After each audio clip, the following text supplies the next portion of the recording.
ভোজন রসিকদের জন্য সুখবর দিয়েছেন বিজ্ঞানীরা। যারা বাড়তি খাবারের লোভ সামলাতে না পেরে স্থূল হয়ে যাচ্ছেন তাদের জন্য এই সুসংবাদ।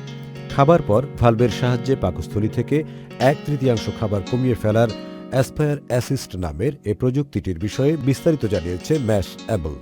এই প্রযুক্তিতে পাকস্থলীতে সার্জারি করে স্থাপিত ভালভের মাধ্যমে খাওয়ার 20 মিনিট পরই 1/3 খাবার ফেলে দেওয়া যাবে। এতে সময় লাগবে মাত্র 5 থেকে 10 মিনিট। বিবিসি জানায় এ প্রযুক্তি নিয়ে পরীক্ষামূলকভাবে 24 জন স্থূলদেহী ইউরোপিয়ানের ওপর গবেষণা চালানো হয়। অ্যাসপায়ার অ্যাসিস্টের উদ্ভাবক ডিন কামিন। এটি আমেরিকার ফুড অ্যান্ড ড্রাগ অ্যাডমিনিস্ট্রেশনের অনুমোদনের অপেক্ষায় আছে। সুখবর প্রতিদিন।